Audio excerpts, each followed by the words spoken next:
Assalamualaikum, balik lagi di Sans Barber ya, tutorial dimana kali ini gue motong rambut customer dengan jenis rambut yang lurus dan tebal ya. Nah, setelah sesi konsultasi langsung gue semprot dan langsung gue parting bagian kanan dan juga bagian kiri. Di sini bagian kiri gue skip ya agar langsung ke poinnya, ke bagian yang terkena kameranya. Nah, setelah gue jepit semua dan udah buat pola, langsung gue overcomb. Nah, di sini gue cuman pakai sisir ya. Dan di lingkaran itu adalah titik tumpu sisir bagian bawah dan gue tempelin ke pipi customer agar si sisirnya itu tidak mudah goyang ya. Karena kalau bagian ujungnya nggak gue tempelin ke pipi, tentu sisirnya itu bakalan goyang-goyang, jadi tebel pendek atau tebel tipisnya itu berubah-ubah ya setiap sisinya, dan itu adalah garis kuning dimana gue menentukan tebal tipisnya rambut. Nah, di sini gue bikin sampel dulu ya, potong bagian satu sisi dulu. Setelah panjang pendeknya udah sesuai, nanti gue deal-dealan sama customer. Nah, di sini customer minta tipis dikit lagi ya. Nah, dan bagian sisir setelah yang tadi tahap awal, dan ini dia lebih mendekati ke bagian kanan ya, jadi lebih tipis lagi, atau bagian sisirnya itu lebih vertikal ya. Jadi untuk menentukan tebal dan tipisnya itu gua bagian ujung sisirnya itu tinggal gua keluarin atau gue masukin untuk menentukan tebal tipisnya rambut. Nah, di situ gua udah deal sama customer, gue udah punya sampel dimana ekspektasi potongan rambut samping dia itu segitu. Biasanya gue kayak gitu juga ya, motong rambut. Gue mulai bikin sampelnya itu nggak keliling dulu, kanan, belakang, kiri, selesai baru gue tanyain segini pendek lagi nggak, tapi gue bikin sampel dulu di satu bagian dulu. Nah, setelah customernya deal baru gue keliling, jadi gue nggak kerja dua kali atau kelamaan. Nah, kenapa alasan gue cuman pakai sisir doang ya, atau teknik overcomb doang? Karena gue balik lagi tadi setelah konsultasi sama customernya, dia bilang kalau dia itu potong rambut karena sama HRD-nya itu disuruh rapiin. Nah, awal-awal gue juga lihat ke rambut customernya ya. Menurut gue tadi rambut dengan ketebalan segitu dan atas segitu itu menurut gue lagi bagus-bagusnya ya. Jadi karena kebutuhan pekerjaan, jadi mau nggak mau dia harus rapi, tapi balik lagi dia juga pengen panjang, makanya lah gue pakai teknik overcomb atau hanya menggunakan sisir agar tidak terlalu tipis. Jadi lebih ke natural look ya, potongan natural. Nah, di situ gua overcomb semuanya menggunakan sisir, begitu juga bagian belakang. Habis itu gua bikin line out untuk mempertegas garis natural rambut. Gue di sini cuma ngikutin garis natural rambut ya, nggak terlalu kedalaman biar tidak kelihatan kaku lah gitulah potongannya. Gua bikin line out menggunakan trim atau trimmer. Gue potong menyesuaikan garis natural ya.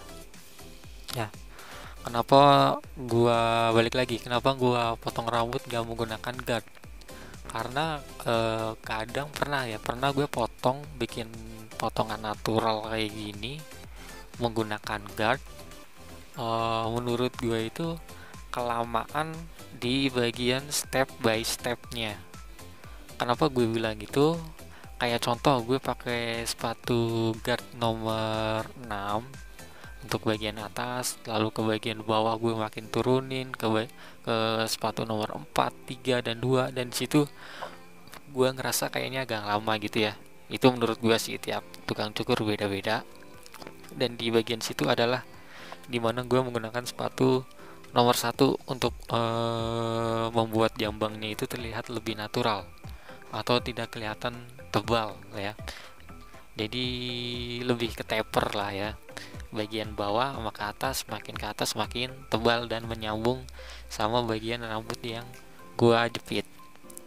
Nah, setelah gue rasa kanan kiri udah square atau proporsional, gue langsung potong rambut bagian atas. Gue semprot dulu dan gue mulai dengan memotong rambut bagian belakang. Dan di pada sisi itu adalah gue tanyain ke customernya, lu biasanya mau belahan kemana, ke kanan, ke kiri, ke belakang.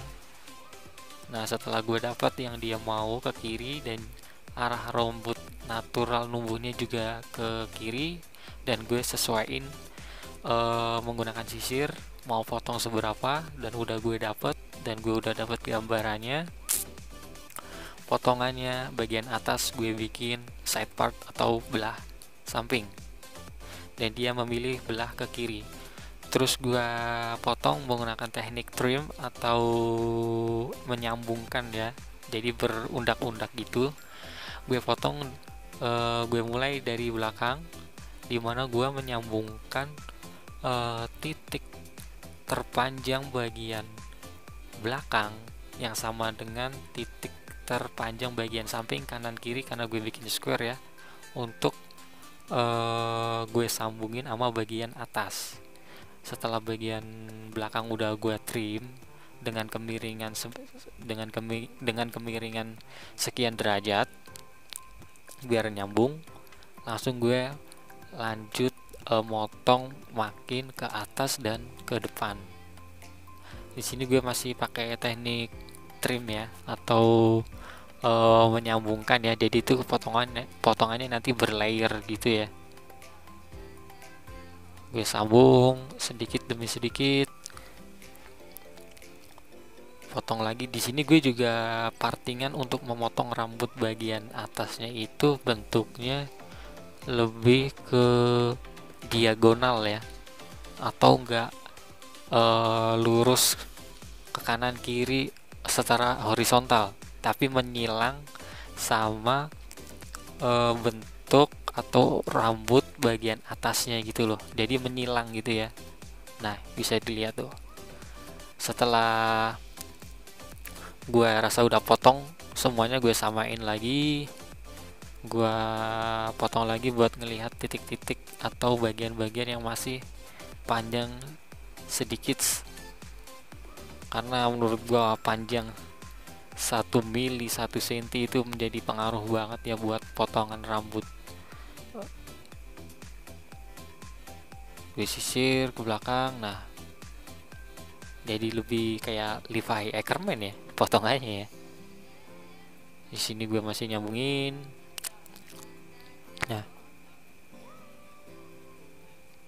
Nah, di sini gue pakai teknik point cut, dimana teknik point cut ini gue pakai karena customer gak mau disasak atau gunting tinding penipis, biar rambutnya itu looksnya nanti kelihatan natural ya bagian ujungnya, agar rambut bagian ujungnya itu ada tekstur dan nanti kelihatan natural.